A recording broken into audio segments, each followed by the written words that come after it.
Hi there, this is Nicole DeBoer, also known as Lieutenant Ezri Dax from Star Trek Deep Space Nine. And welcome to Star Trek Fleet Command. Fancy intro music, yeah! Woo!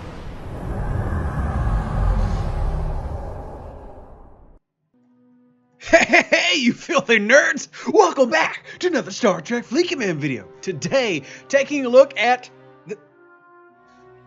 Level 19, camping here, and what you should complete before you move up. Now, as it's been requested, I made the video about camping at various levels before getting into the 40s, and I started with 14, talked about 19, 29, etc.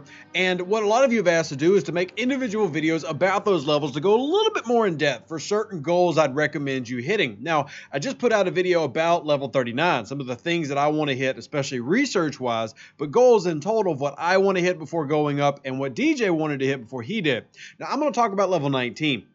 Now, just because this is a level 19 video, don't you dare change that dial. Because I promise you there's some information that could be pertinent to you or at least to somebody in your alliance so you could help out. And don't be that person who doesn't help out their teammates. I mean, come on. Even your enemies could use your help.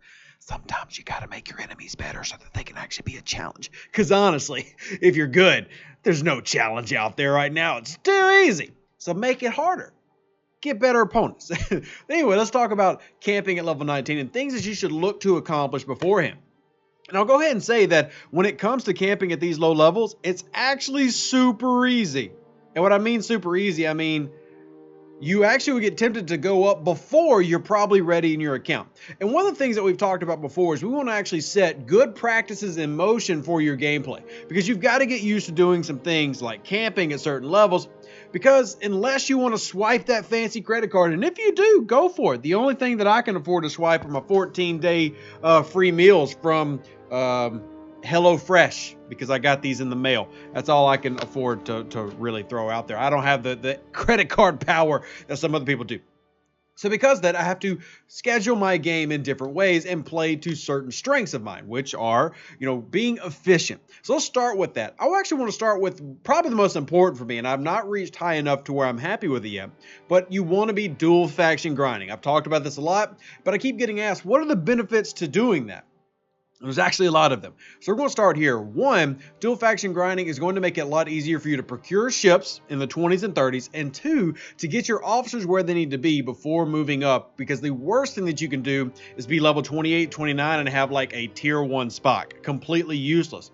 The officers and the research in this game are the keys. And if you want to be successful, it's better to be, in my opinion, the best level 19 than a rush 27. There are definite advantages to maxing out certain things, not everything, but certain things to be a more efficient player in the game. Now, I want to get to at least the friendly rank. Right now, I'm sitting at neighbor, but I want to continue to work on dual faction. Now, remember, it's really easy to offset these because you get a 2-to-1 points ratio. So like when you kill traitors, you're getting 2 for one faction and 1 for the other. So you want to make sure that they're staying on different levels, because there is a little bit of a differentiation there where you'll go to different levels and not realize it, and then you're getting kind of pushed back. But one of the things that I'm doing, and I saved these so I'd be able to do it today, is every time I can, I'm pulling out the recruit tokens for the different factions. And remember, I generally recommend doing this till about level 26-ish. You want everything that you get in a day to focus on earning officers. You want to get those unlocked, not only for away missions, which are a great part of early gameplay now,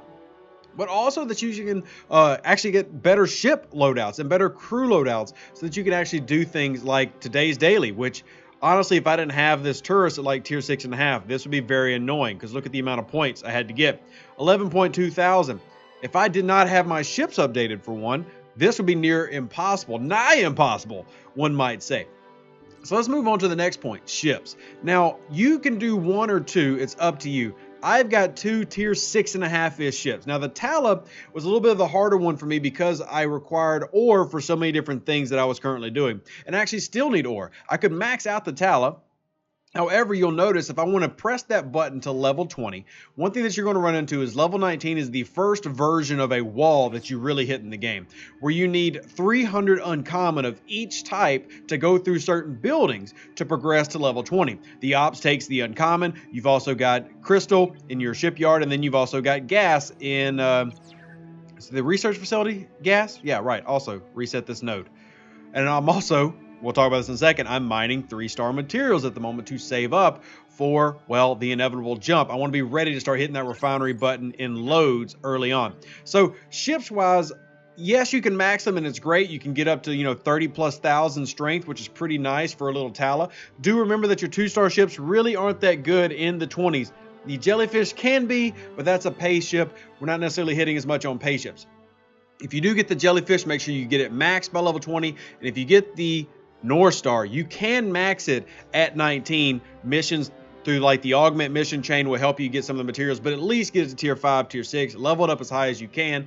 If you've spent money in the game, maybe you're willing to spend a little bit more. It's a great, not only early battleship, but fantastic at raiding and, well, cracking bases, but also doing the very important task of mining 3-star. It's the fastest 3-star miner in the game, stacking with that health stack. So we've got 2 ships that I'm working on. I've got 2 crew loadouts. Remember, Cadet Uhura, Cadet McCoy, Talon is what I'm running right here. Talon's behind me. That's my swarm crew until I get my Franklin. And then my TNG Crushers back there, TNG LaForge, and then Chen is my normal from doing my dailies with my factions. I'm hitting Romulan traders with this. I'm hitting like 24s and 25s, doing just fine. So I've got 2 hostile crews set up. We're not going to worry about PvP crews in this video. And that is how I complete my dailies, because on a new server, and many of you new servers can familiarize yourself with this new concept, Photon Tokens are amazing. You probably already started working on those. I have already started working on those. I've got, I think 6 Photon Tokens or 5 Photon Tokens saved up. If you don't know what those are, we can show you in a video later. Away teams, you want to focus on these and get a lot of the stuff that you need. Like all these officer experience and Latinums. I've got over 3,500 Latinum now, and a lot of it has been because of stuff like this. These missions, I can send out regular officers that I haven't even upgraded that much and get this experience that I need for later on. The away missions are such a free gimme at early levels. Definitely make sure you're doing those. I try to put them in a cycle because I'm really bad about catching the refresh, the natural refresh. So try to get as much as you can, but work on that. Let's hit research real quick.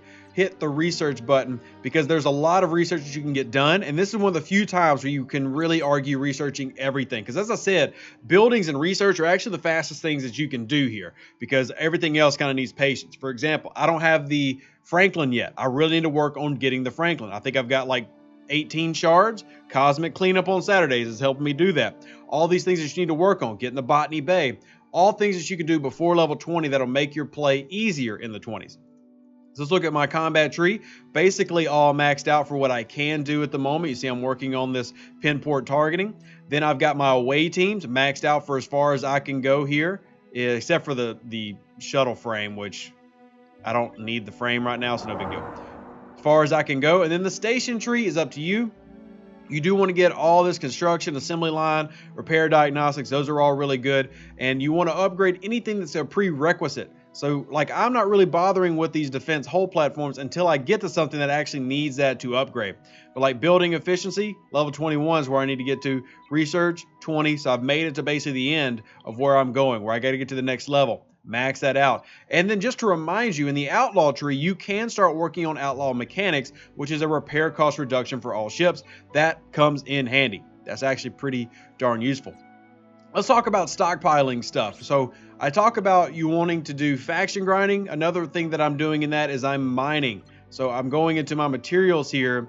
You see I've got my bioswarms. I'm already working on that process. But also if you come down to 3-star, I am at 300,000 raw ore, 25,000 gas, and 30,000 crystal. Generally, I want about a 300,000 stockpile minimum of each type before going up. That way, when I hit the refinery at level 20, I can smash the big buttons and get as much in return as I can.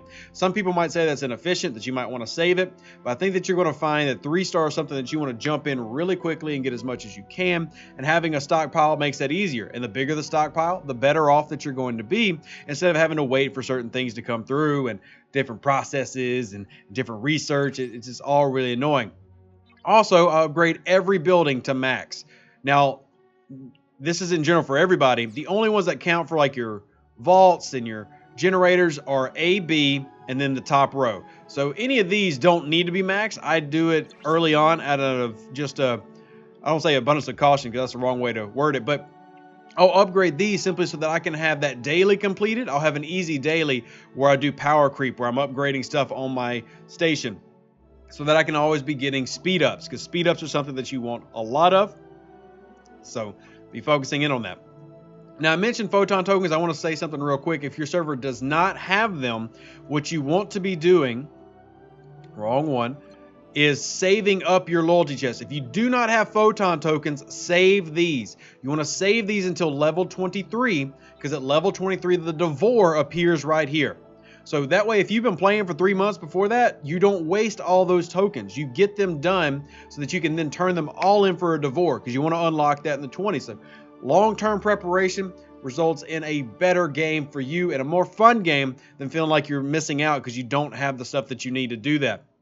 Now, I don't have to worry about that. I'm saving the Photon Tokens, and I can get my daily turn in every time because this server, Server 63, has that. Not every server does. I think we have 4 servers now that have Photon Tokens, but more servers could be enjoying that soon. So, anyway, these are some of the basics of things that I want you to hit on. I want you to unlock the Botany Bay, the Franklin. I want you to really work on all your faction, your dual faction for whatever 2 that you choose. Klingon, Federation, Romulan. I want you to make sure that you work on your augment faction, max out all the research that you can, get your buildings maxed out, and prepare for what's coming in the 20s, and your gameplay will be better. And the final one, this is about the only time I ever say this, missions are really important here. Do all your missions for your augment, do your missions for the TNG stuff, and do your regular missions that pay out things like resources and help you explore the galaxy. Those will come in handy. And then I generally stash stuff like this. I stash the big missions for the factions for when I need points later on. But anyway, I hope you enjoyed the video. If you did, as always, smash the like button. I'm throwing out the deuces already. But deuces, that's me. Live long and prosper. See you on the next one, Space Cowboys. Hope you enjoyed the video. If you did, like I said, we're just repeating ourselves now. Smash. Bye. Love y'all. Remember, Spock doesn't go on the Enterprise. Live long and prosper. All the best.